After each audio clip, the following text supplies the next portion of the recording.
di setiap hitungan terakhir dia ngitung terakhir pasti ke arinya sendiri. Jadi misalkan 1, 2, 3 terakhir di Ari.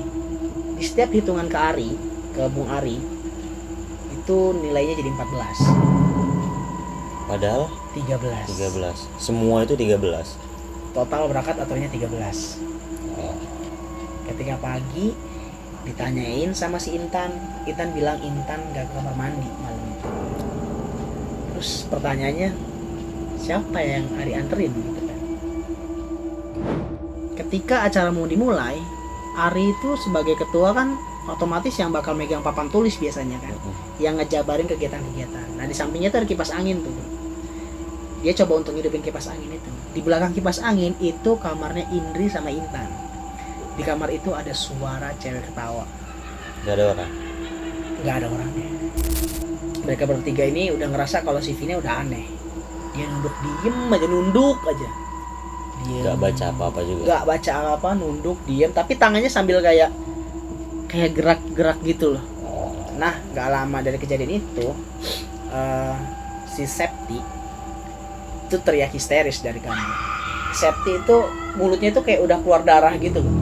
Jadi si Ari juga nggak ngerti itu berdarahnya kenapa. Tapi si Septi itu kayak kesakitan kan, giginya kelihatan tuh. Itu udah merah semua karena darah. Dan si Septi itu udah narik rambutnya sampai bener-bener ditarik rontok gitu.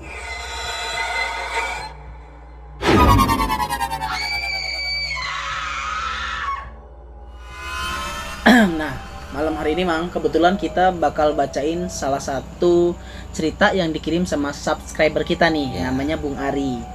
Jadi Bung Ari ini cerita di zaman dia masih jadi mahasiswa. Pada saat itu di tahun 2018, ini langsung ke cerita aja ya. Di 2018 di bulan Juli sampai Agustus itu masa-masa KKN untuk di saat itu. Jadi mahasiswa itu memang kebanyakan KKN itu di masa-masa mau 17 Agustusan. Gitu. Jadi Bung Ari itu dikirim satu kelompok dia itu 13 orang, Mang. Ari, terus yang lakinya ada 4, termasuk si Ari itu. Ari, terus Tono, Diki, dan Hafiz.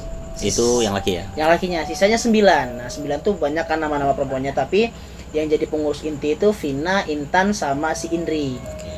Sisanya ngikut, jadi anggota biasa.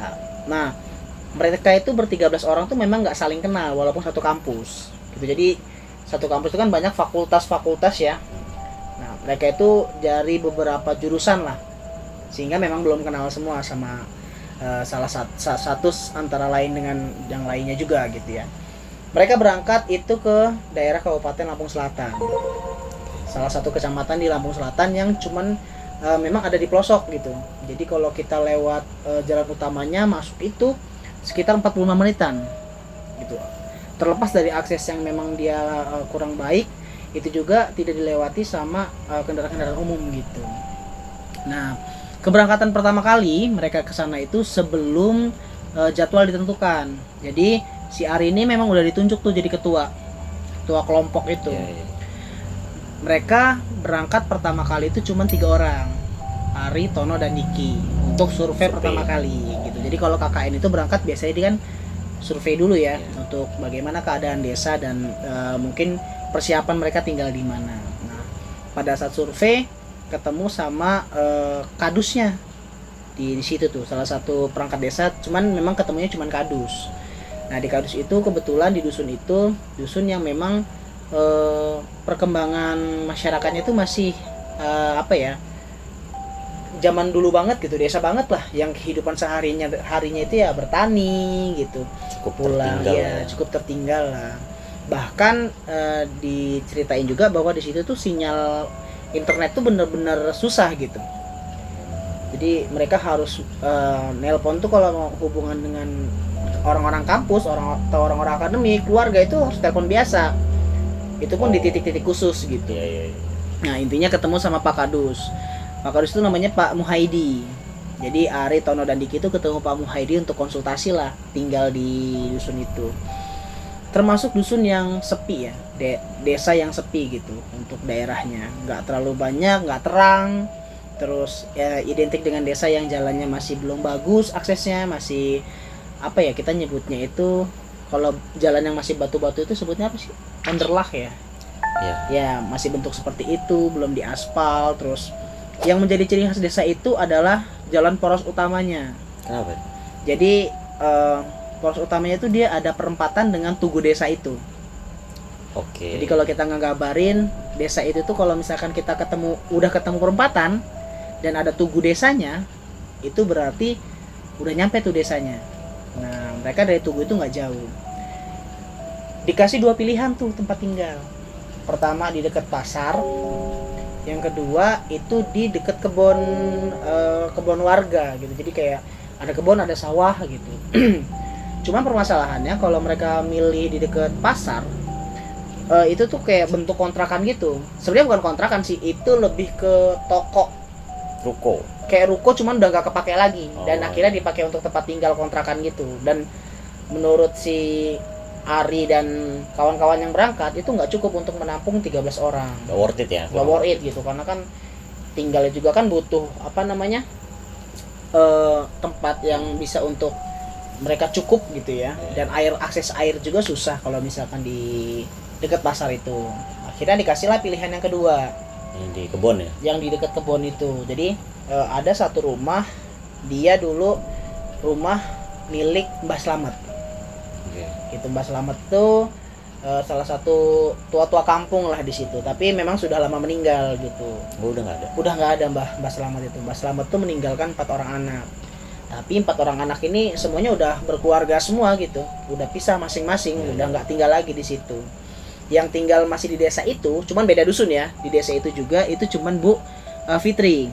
Bu Fitri itu salah satu anaknya Mbah Slamet gitu, yang memberikan izin untuk si Ari dan kawan-kawan ini boleh nempatin si kontrakan itu. Tapi nggak di kontrakan itu, nggak di rumah itu. Ya di rumah itu maksudnya. Di Nggak, rumah maksudnya Mbak Fitri nggak tinggal di situ. enggak tinggal di situ. Jadi rumah itu konon katanya udah ditinggalin sekitar 10 tahunan. Cuman sama Mbak Fitri ini sendiri masih sering dibersihin kayak halamannya biar rumput nggak terlalu tinggi, tetap dibabat. Cuman memang nggak ditempatin tempat itu. Nah, Ari dan kawan-kawan sempat survei lah ke rumah itu. Memang kalau dilihat selintas dari luar, rumah itu cukup ikonik lah. Kenapa? Karena memang setelannya tuh kayak setelan rumah Jawa zaman dulu gitu.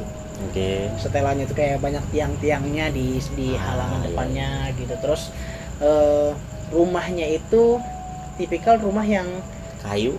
enggak, dia tembok. Cuman gentengnya itu cukup apa ya? Dia dari tinggi benar-benar sampai ke pendek gitu. Oh iya. Kayak gambaran kita kayak bisa megang gentengnya gitu. Iya. Dari luar gitu ya. Benar. Terus dengan keadaan rumah yang cukup besar lah, dilihat dari luar, corak-corak yang sudah mulai cat-cat yang sudah mulai hilang gitu. Ya perkampungan banget lah, rumah dengan gambaran perkampungan banget. Akhirnya Ari dan kawan-kawan sepakat untuk bakal tinggal di situ karena memang mumpuni, ada untuk MCK juga, ada sumur juga di situ. Nah, hari keberangkatan pun ditetapkan oleh kampus lah. Intinya mereka diantar sama pihak kampus menggunakan bis. Diantarin, dititipin ke pemerintah desa pada saat itu, diberikan sambutan lah sama pihak desa, dan akhirnya disampailah mereka di rumahnya Mbah Slamet itu. Almarhum ya. Almarhum Mbah Slamet. Jadi di hari pertama otomatis yang mereka lakukan itu bersih-bersih. Jadi Ari dan kawan-kawan tuh bersih-bersih tuh rumahnya Mbah Slamet itu. Ya mereka explore lah bagaimana keadaan rumah itu gitu kan. Rumah itu tuh cukup jauh dari rumah-rumah warga yang lain gitu. Butuh akses lah untuk ke sana karena mobil itu nggak bisa masuk. Kecil jalannya berarti. Jadi dia harus lewat jalan ya, karena memang jalan untuk ke kebun ya, jalan untuk ke sawah gitu. Yang dia tuh notabene jalannya ya tanah, terus nggak cukup untuk mobil gitu. Paling bisa motor aja gitu. Nah akhirnya mereka memang turun dari bis itu kan harus jalan masuk ke dalam ya, cukup lumayan jalan ke dalam situ. Nah akhirnya diantarlah sama Bu Fitri dan Pak Muhaidi selaku kadus kan untuk ngebuka. Ya mereka bersih-bersih karena memang rumah yang udah lama banget nggak ditempatin ya, banyak debu, banyak sawang gitu. Terus ya. ada bau bau khas ya? Bau khas rumah yang nggak ada apa ya, lembab kayak Tanah bot ya bawah kayak tanah gua gitu. gitulah, sehingga ya mereka ngepel gitu, ngepel. Nah, keadaan rumah itu sendiri itu cukup luas ternyata, Man. Ruang tamunya itu kayak setelan ruang tamu rumah-rumah Jawa, bener kayak rumah Jawa zaman dulu Berarti gitu. banyak ruangan. Banyak ruangannya. Pokoknya identiknya luas-luas. Jadi halaman apa bukan halaman, ruang tamunya itu luas. Entah memang dulu diperuntukkan untuk naruh hasil bumi mungkin ya. Atau mungkin kumpul anak Keluarga. cucu yang banyak mungkin ya. Tapi itu luas banget. Cuman ada satu penyangga tiang lah di tengah gitu. Jadi di tengah-tengah luasnya ruang tamu ada satu tiang di tengah gitu. Terus di ruang tamu itu sendiri ada 5 kamar. Jadi kalau kita biasa masuk ke ruang tamu kan biasanya paling 2 kamar ya. Ini 5 kamar. Jadi masuk pertama di sebelah kiri itu ada 2, masuk pojok itu ada 1, di pojok kanan ada 2 kamar lagi. Ada 5 kamar di situ. Nah, di setelah ruang tamu masuk ke belakang ke samping itu ada ruang makan, dan itu luas juga. Ruang makan tuh cukup panjang gitu. Ruang makan mungkin untuk parkir motor juga ya kalau masuk ke situ motor. Nah, di dalam ruang makan pun ada 2 kamar lagi. Ada lagi. Nah, iya, jadi 2 kamar lagi di dalam. Udah 7 tuh. Ada udah 7 tuh ya. Terus masuklah ke daerah dapur. Nah, masuk ke dapur tuh kita langsung ketika dari ruang makan masuk itu langsung ketemu sumur. Oke. Sumur, terus ada tempat buang air besar, buang air kecil, dan untuk mandi. Jadi ruangannya terpisah. Oh. Gitu. Itu cukup luas juga. Cuman memang jalan di dapur itu lantainya masih tanah. Nah, Ya, identik identik zaman ya. dulu banget gitu kan. Terus untuk masaknya pun mereka masih ada bekas tungku kayu itu yang dari apa namanya, tanah liat ya, dibuat dari tanah liat. Keluar sedikit ada untuk naruh kayu bakar. Nah, di belakang rumah itu kan kebun ya, kebun, terus nggak lama sawah. Nah, di kebun tuh ada satu makam tuh. Ada. Nah, ketika si Ari itu nanya ke Pak Kadu sendiri, itu udah ada dari Mbah Slamet tinggal di situ. Emang udah ada makam itu, tapi sampai sekarang juga nggak ada yang tahu. Bahkan anaknya Mbah Slamet juga nggak ada yang tahu itu makam siapa. Tapi ada di situ, masih ada nisannya, tapi memang nggak ada tulisan namanya. Iya. Nah, di hari pertama Ari dan kawan-kawan itu fokus bersih ya, sampai lantai itu dipel 2 kali pun masih kotor gitu, Masih bener-bener berdebu kotor banget gitu, berdebu banget. Nah, kejadian pertama kali janggal tuh pas di malam hari, Man. Jadi pas malam kan kamar belum bisa ditempatin karena kasur itu baru dijemur siangnya. Oke. Jadi masih berdebu banget lah, nggak worth it untuk ditempatin. Malam akhirnya mereka sepakat untuk tidur hari pertama di ruang tamu semua, Jadi ngampar ya. ngampar bareng-bareng gitu ya. Cewek-cewek mungkin pakai apa namanya tikar, dikasih sama beberapa sama Mbak Fitri. Ada juga apa namanya, ada yang tikar agak tebel dia ya, model kayak gini. Jadi cewek-cewek yang cowok-cowok mungkin di sofa lah, ada kursi nge-L gitu. Nah, Ari sendiri sama Tono, Diki, dan si Hafiz kan cowok-cowok ya, itu biasalah sambil nge-prepare untuk kegiatan besok, apa aja yang bakal dilaksanain gitu, karena nggak bisa mereka besok pagi-pagi banget kan ngelis kegiatannya. Jadi di list malam itu. Nah, sampai akhirnya tinggal Ari sendiri yang Belum tidur. Iseng nih hari ini, jadi dia sambil mau nyantai main HP kan nggak bisa di situ ya, karena nggak ada sinyal juga. Jadi dia coba ngitung tuh teman-temannya yang udah tidur. Di setiap hitungan terakhir dia ngitung terakhir pasti ke Arinya sendiri. Jadi misalkan 1, 2, 3 terakhir di Ari. Di setiap hitungan ke Ari, ke Bung Ari, itu nilainya jadi 14. Padahal 13. 13. Semua itu 13. Total berangkat aturannya 13. Oke. Sampai itu nggak sekali aja dia ngitung. Oke. Dia ngitung kedua kali, bahkan ketiga kali, sampai dia nggak percaya di ketiga kali itu masih 14. Siapa ya? Pilihannya cuma 2. Kalau nggak dia yang ngitung satu orang itu 2 kali, atau ada satu orang yang nambah. Akhirnya Ari pada saat itu kan takut, untuk menutupi rasa penasaran mungkin ya, dia coba untuk di absen kawan-kawan itu. Ketika di absen, misalkan si Diki di checklist, Tono di checklist, terus semuanya di checklist termasuk si Ari sendiri, bener 13. Nah pertanyaannya, kenapa kalau dihitung biasa aku jadi 14 gitu. Berarti ada yang jadi 2 ya? Ya aneh sih sebenarnya, tapi itu baru kejadian hari pertama.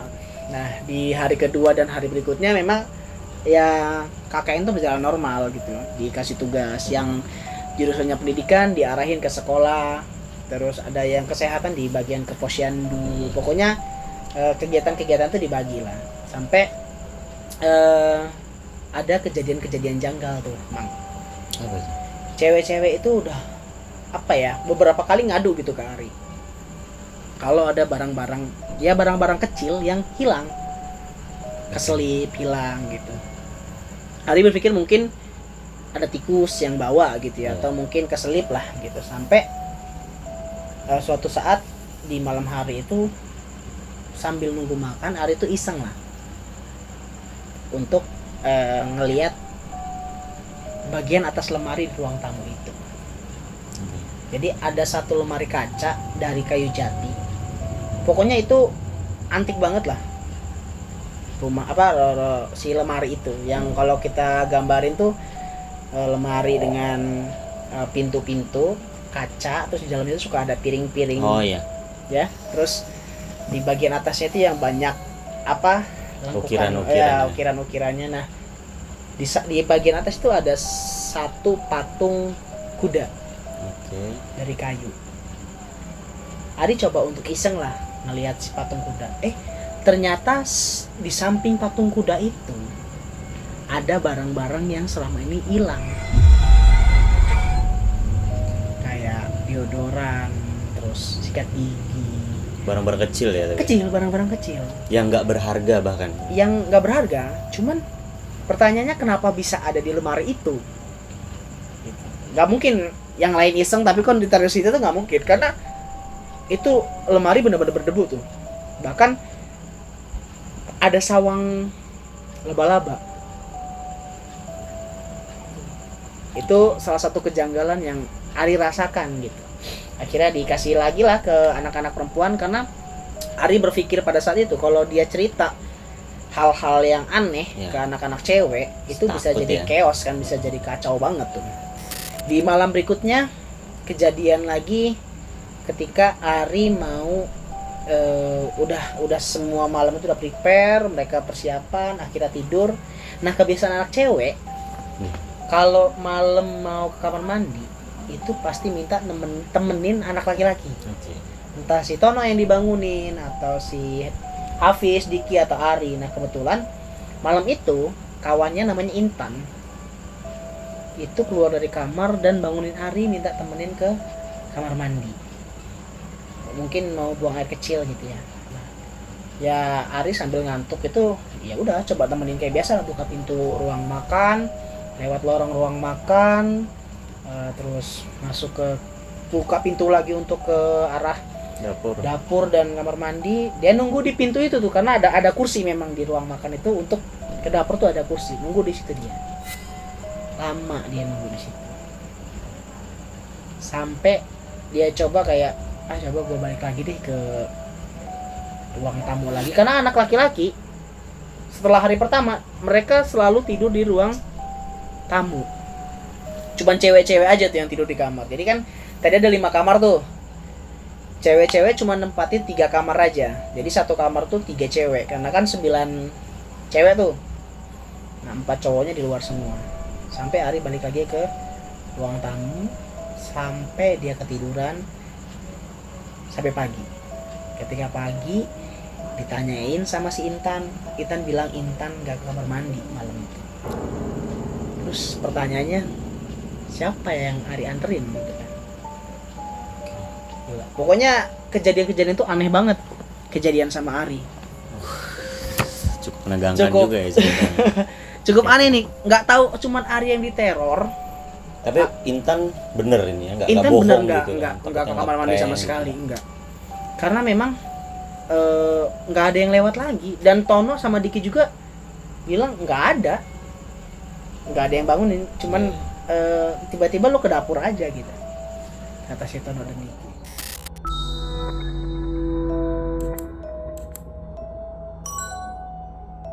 Pada satu hari lah di hari-hari biasa, sumur di tempat mereka mandi itu sering banget rusak embernya. Jadi jatuh, pecah, dan berulang-ulang gitu. Tiba-tiba mereka lagi santai, ada suara ember jatuh, jedar gitu. Jadi kan ember tuh identik setelah kita timba kita taruh luar tuh biasanya. Nah itu keprosot masuk dan pecah di dalam. Kayak ada yang dorong gitu. Ada yang dorong. Atau pernah suatu ketika tiba-tiba tali ditimba itu kan biasanya bagian ujungnya kita ikat tuh. Biar kalau misalkan dia merosot dia nyangkut di katrolnya kan. Iya. Ini tiba-tiba tali ikatannya itu lepas dan jatuh semua. Sama katrolnya juga. Enggak, katrolnya tetap, tapi talinya aja sama si embernya yang jatuh. Kan biasanya nyangkut karena ada ikatan tuh.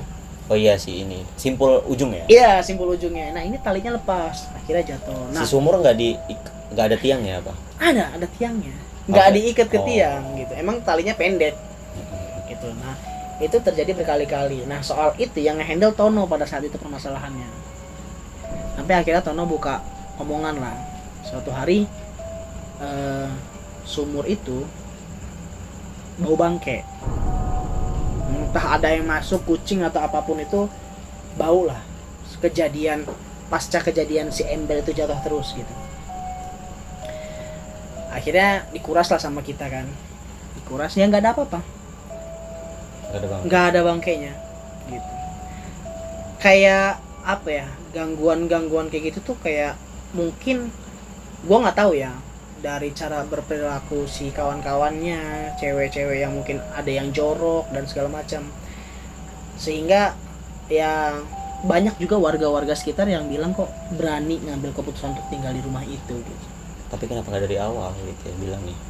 Nggak tahu, kayak karena mungkin pada saat itu Ari memberanikan diri ya, coba untuk ya udah ini keputusan yang udah diambil gitu. Bahkan ada beberapa ketika lagi acara tahlil kan biasanya setiap malam Jumat kan orang desa itu ada acara yasin ngirim doa gitu ya. Kumpul bilang ke anak-anak lakinya, bilang kita aja yang orang sini untuk lewat rumah situ habis maghrib itu nggak ada yang berani. Makanya mereka salut untuk kok bisa orang asing tinggal di situ gitu. Apalagi kan si Ari dan kawan-kawan kan identik disebut dengan orang kota ya. Iya. Mungkin cara berperilakunya gitu nggak tahu tuh, ada yang nggak disuka dan lain sebagainya. Tapi teror itu nggak sampai di titik itu aja ternyata. Masih ada lagi. Ada kejadian ketika lagi rapat malam. Oke. Jadi kan kalau mau dari satu hari ke hari yang lain kan mereka malam itu pasti rapat tuh. Entah evaluasi kegiatan hari itu atau merencanakan kegiatan yang akan datang. Iya. Pada malam itu semua anggota kumpul. Intan yang ceweknya atau Vina, Indri semua kumpul. Nggak ada di dalam kamar. Ketika acara mau dimulai, Ari itu sebagai ketua kan otomatis yang bakal megang papan tulis biasanya kan, yang ngejabarin kegiatan-kegiatan. Nah di sampingnya tuh ada kipas angin tuh. Dia coba untuk ngidupin kipas angin itu. Di belakang kipas angin itu kamarnya Indri sama Intan. Di kamar itu ada suara cewek ketawa. Gak ada orang.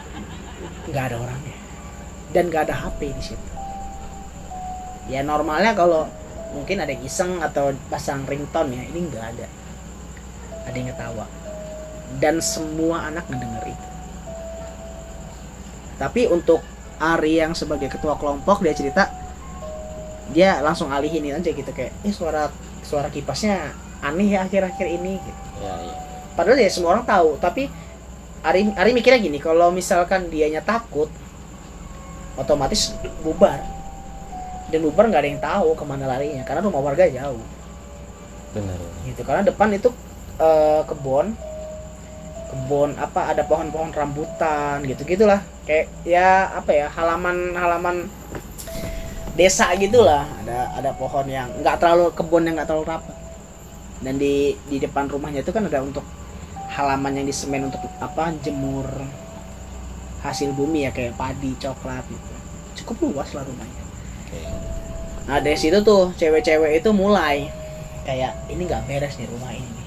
Baru sadar. Iya, cewek-cewek itu mulai tuh kayak sebenarnya kita ini kenapa sih?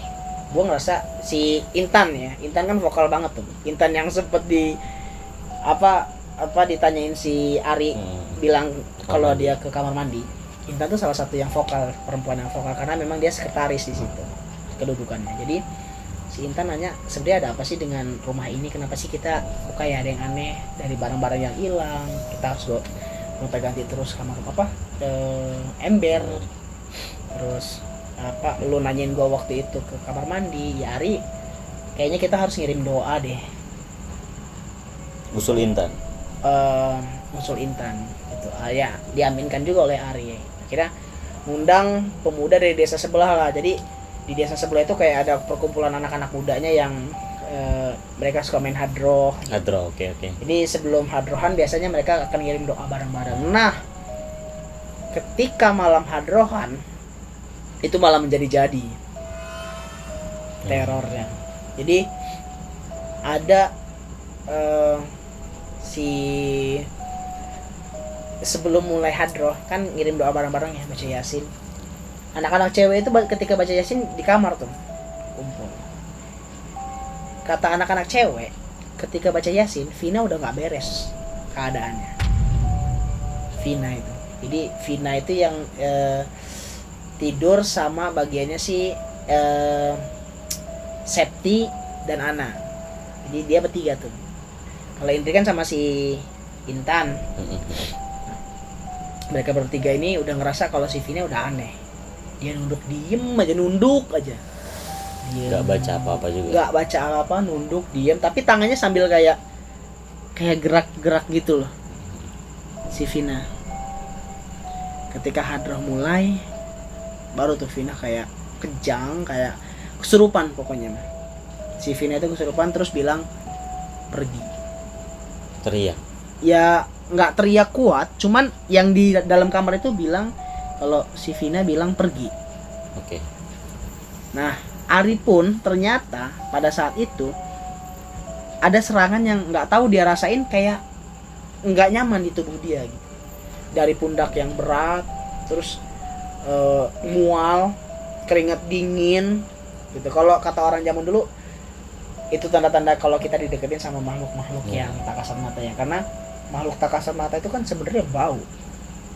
Jadi ketika dia udah satu jengkal sama kita, ya otomatis tubuh kita bakal mual. Iya. Jadi kayak muntah. Walaupun kita nggak bisa rasain bau. Nggak bisa tahu dia di mana, tapi Ari ngerasain itu. Jadi kepecah lah, hadroh itu kepecah. Sebagian nolongin Ari, sebagian lagi nge-backup si Vina untuk doain.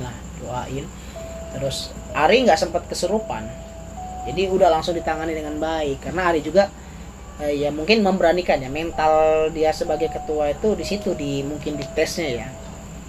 Dia dikasih air anget, didoain, selalu ingat sama yang di atas untuk jangan lupa kalau semua itu ya kita sama-sama ciptaan Allah Subhanahu wa taala gitu. Dan kita diciptakan lebih sempurna. Harus diingat itu terus pokoknya, kata si anak-anak hadroh itu. Vina pun didoain lah. Malam itu intinya selesai. Si Vina sembuh, istirahat semua. Anak-anak hadroh bilang, Mas sama-sama jaga aja. Ke Mas Ari sendiri, ke Bung Ari sendiri itu bilang sama-sama jaga, sama-sama awas, jangan saling ngeganggu pesennya. Terus pokoknya selalu jaga hati, jaga pikiran, dan jaga omongan. Itu pesennya. Ketika pulang malam di acara puncak. Jadi acara puncak di KKN itu kan di 17 Agustus. Nah di desa itu tuh dipecah tuh kawan-kawannya Ari. 13 orang itu dipecah ke per dusun. Satu dusun itu 3 orang. Jadi kosong ya? Jadi ya? Rumah itu kosong tuh. Ketemu lagi itu habis maghrib ketika sudah selesai acara pembagian hadiah lah segala macam. Nah kumpul lah sore itu. Ya udahlah, Ari pikir ini hari yang capek, ini hari yang puncak, kita istirahat dulu malam ini, ya have fun aja, gak usah rapat-rapat segala macem. Ya udah, yang mau nyantai-nyantai, yang mau gitaran-gitaran. Itu pun ada satu kejadian aneh tuh di situ, karena kan mereka dipinjemin gitar sama anaknya Pak Muhaidi. Anaknya Pak Muhaidi itu masih SMA kalau nggak salah, dia punya gitar, minjem tuh. Lagi ngobrol sih gitarnya kayak jreng, Ada yang kayak ngejreng, tapi sekali doang bunyi jreng gitu. posisi kita di mana? Kan kursi tuh kayak nge-L gitu ya, kursi. Dan nggak dipegang ya? Enggak, lagi disenderin gitu ya. Kaget dong itu. Intan, terus si Ari, Tono, dan Diki berempat. Ya udah langsung pada silent gitu kan, kita ngobrol-ngobrol biasa. Nah, gak lama dari kejadian itu si Septi itu teriak histeris dari kamar. Kalau ceritanya si Hafiz, jadi Hafiz itu sebelum KKN memang udah kenal sama si Septi. Katanya ya Septi kalau capek dia biasanya bakal drop, cuman ya paling ya istirahat aja, tidur gitu. Nah ini enggak, jerit-jerit bener-bener jerit-jerit. Kita pikir kesurupan kan, panggil, langsung nelpon orang-orang yang ngerti lah, nelpon Pak Muhaidi nggak diangkat, ngejemput Pak Muhaidi itu bukan dekat, walaupun dia ditinggal di dusun yang sama, karena aksesnya kan harus keluar kebun dulu, terus dia harus ke rumahnya Pak Muhaidi, dan itu jalan kaki. Dijemputlah Pak Muhaidi. Keadaan Septi itu udah kacau banget sih, chaos. Jadi Septi itu mulutnya itu kayak udah keluar darah gitu loh. Entah mungkin dia ngegigit lidah ya, saking dia sakit, atau bagian dalam nggak ngerti gua. Jadi si Ari juga nggak ngerti itu berdarahnya karena apa. Tapi si Septi itu kayak kesakitan, kan giginya kelihatan tuh, itu udah merah semua karena darah. Dan si Septi itu udah narik rambutnya sampai bener-bener ditarik rontok gitu. Dia bilang kepalanya sakit banget. Oh ya, kita yang nggak pernah ngelihat hal itu ya panik dong. Satu ruangan itu dong. Kayak Ari itu dan kawan-kawan tuh bener-bener panik dia. Nggak bisa lagi menenangkan. Enggak, gupek ya? Udah. Jadi Ari itu udah nunjuk sana sini, tolong panggilin orang ini. Akhirnya ditenangin lah, dipegangin supaya si Septi itu nggak narikin rambutnya, karena bener-bener rambutnya sampai berdarah loh. Rambutnya ditarik itu sampai berdarah kulit kepalanya itu. Dipegangin, akhirnya Pak Muhaidi datang. Pak Muhaidi itu bawa salah satu orang yang nyalon anggota dewan pada saat itu di situ. Jadi memang punya rumah paling besar lah. Minta tolong anterin ke puskesmas terdekat. Kalau untuk rumah sakit dia aksesnya bakal lebih jauh lagi. Jadi ada di kecamatan, jadi mereka harus keluar desa dulu untuk ke kecamatan, kantor kecamatan. Nah di samping kantor kecamatan ada puskesmas. Tapi Pak Muhaidi nggak bawa orang pinter ya, langsung ke kesehatan. Rasional ya pikirannya. Rasional sih, kalau untuk hitungan orang desa sih Pak Muhaidi cukup rasional ya di cerita itu ya. Karena ya dia ngelihat keadaannya cukup ekstrim, karena ngelihat darah mungkin ya, darah di mulut, darah di kepala juga. Jadi dipegangin, itu Ari ikut nganter tuh. Yang ikut nganter itu 4 orang. Ari, Tono, Hafiz, sama Intan. Jadi Intan yang nemenin ya mungkin keperluan Septi untuk ke kamar mandi. Hafiz karena mungkin emang deket sama si Septi sendiri. Ya Ari sama Tono karena memang salah satu pentolan lah. Diki suruh nunggu di base camp. Berangkat naik mobil Pak calon anggota dewan itu. Sampailah di puskesnya itu bener-bener sepi banget. Sampai ke puskesnya sepi banget. Jadi cuman ada satu security sama perawat yang piket pada saat itu. Dokter nggak ada. Jadi Ari bilang itu sekitar 3-4 orang lah satu puskes. Itu jam berapa? Itu udah di jam 10 ke atas lah. Udah malam. Dan memang nggak ada yang rawat inap. Nggak tahu pada saat malam itu aja atau memang setiap malam ya, nggak ada yang rawat inap. Ruangan gedungnya itu ngeletter U. Jadi ruang pelayanan, masuk ke lorong rawat inap, terus nggak tahu ruangan sebelah sana, pokoknya dia ngeletter U gitu, entah ngeletter C atau pokoknya bentuknya seperti inilah gitu ya. Masuk, akhirnya si Septi udah mulai tenang, dikasih impus, mungkin diimpus juga dikasih obat renang juga ya. Dia sudah mulai tenang, ditemenin sama si Intan di dalam situ. Hafiz juga langsung tidur. Hafiz itu tipikal yang dia kalau capek apapun yang terjadi tidur gitu.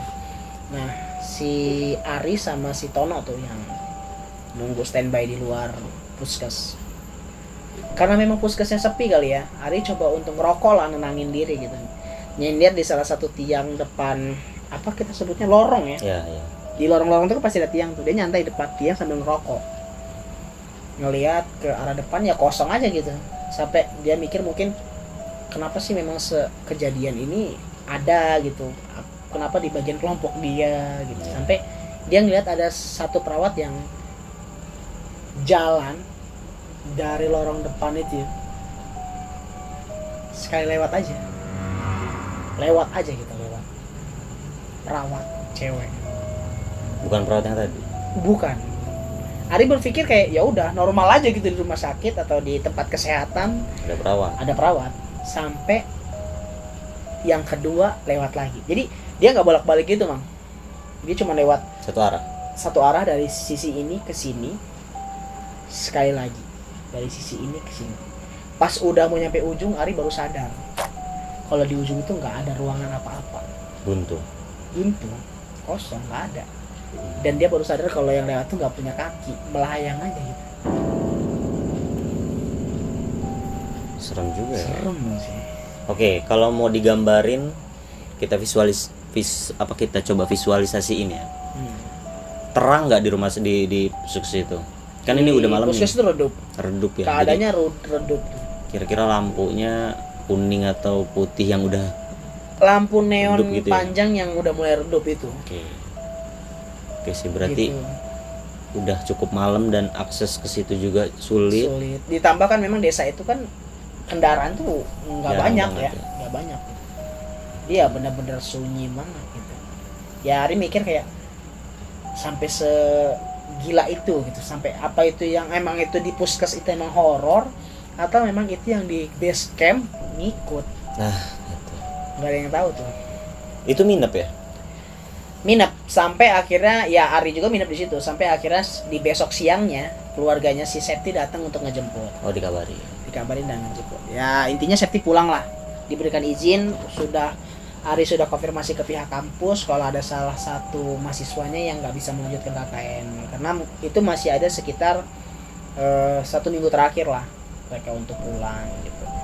Setelah kejadian Septi itu yang lain makin terbuka lah, anak-anak perempuan itu kan sharing cerita ya, mereka juga shock gitu. Pantesan aja kayak si bagiannya Intan dan Indri itu sering ditarikin selimutnya gitu, kayak ya udah, tapi mereka anggap itu hal yang biasa. Jadi lagi tidur selimutnya tiba-tiba lepas. Teman nggak saling cerita. Pasca kejadian Septi mereka saling terbuka aja gitu. Akhirnya di akhir-akhir mereka mau pulang, ya mereka coba untuk saling mawas diri lah. Kenapa sih sampai diganggu seperti itu, sampai ada korbannya si Septi ya kan. Terus ya semoga ini nggak kebawa ke kehidupan mereka nanti ketika setelah KKN. Terus ya minta tolong juga sama Pak Muhaidi untuk bilang ke keluarganya si Bu Fitri untuk minta bahasanya komunikasiin lah kalau misalkan ini emang dari peninggalannya Mbah Slamet mungkin yang nggak suka dengan kedatangan mereka atau cara mereka gitu. Tapi Mbak Fitri sih bilang sebenarnya ini nggak ada yang ini sih Mas Ari, nggak ada yang ganggu, cuman karena mungkin udah lama nggak ditempatin aja. Jadi yang tadinya dingin tiba-tiba ada panas hangat gitu kan, mereka nggak suka ya, kayak keusik aja gitu. Ya sudah. Di titik-titik akhir sih mereka sudah biasa ya kejadian-kejadian kayak ember kayak gitu. Terus barang-barang yang udah itu menjadi hal yang biasa di akhir-akhir mau pulang, sampai ya mereka dijemput lagi sama bis dan pulang ke kampus masing-masing, pulang ke daerah masing-masing gitu, ke kampus, dan selesailah masa-masa KKN itu. Jadi cukup banyak ya teror dari cerita di Mas Ari itu. Cerita yang cukup panjang dan cukup kompleks ya permasalahannya. ya itu tadi, ketika kita masuk ke daerah yang sangat asing ya bagi kita, dan mungkin makhluk-makhluk yang ada di sana pun ya namanya orang asing tuh. Terus kita kan dengan hal-hal yang kita udah biasa di kota tiba-tiba masuk desa kan, kebiasaan-kebiasaan itu kan sulit, bahkan mungkin agak lama ya untuk dirubah, dibiasakan ya. Kesopanan, tutur kata dan segala macam hal gitu. Punya kebiasaan lah, perbedaan kebiasaan. Kalau orang Sunda itu bilang punya pamalinya masing-masing, punya apa larangan-larangan lah yang. Tapi tanda kutip ya, ini mohon maaf, sebenarnya gue nggak setuju sama Bu Fitri ya yang baru bilang, dan warga kamu oke lah karena baru tahu mungkin ya. Kalau Bu Fitri mengizinkan gitu, nggak memberikan satu arahan yang udah jangan di sini nanti kayak gini gitu. Nggak mungkin Bu Fitri tuh nggak tahu pasti kan, apalagi rumah itu rumah dia. Betul. Dan itu rumah keluarga besar ya. Ya, pasti dia pernah tinggal di situ. Pak Slamet kan, dan ya pasti Bu Fitri tahu lah gitu. Cuman dia mungkin diem aja, atau mungkin ada hal-hal lain yang nggak bisa diceritakan yang mungkin disembunyikan lah menjadi sebuah misteri. Tapi segitu aja cerita horor pada malam hari ini. Kita tunggu cerita kawan-kawan di next video ya. Kawan-kawan bisa kirim via DM Instagram atau email kita tulis di sini. Mungkin itu aja. Terima kasih Bung Epen udah nyeritain horor untuk nemenin kita pada malam hari ini. Mudah-mudahan cerita ini bisa bermanfaat untuk kalian semua yang nonton video ini sampai habis. Jangan lupa subscribe, komen di bawah ini untuk cerita-ceritanya, atau DM ke Instagram kita. Like jika kalian suka, dislike kalau nggak suka. Gitu aja. See you next time. Assalamualaikum warahmatullahi wabarakatuh.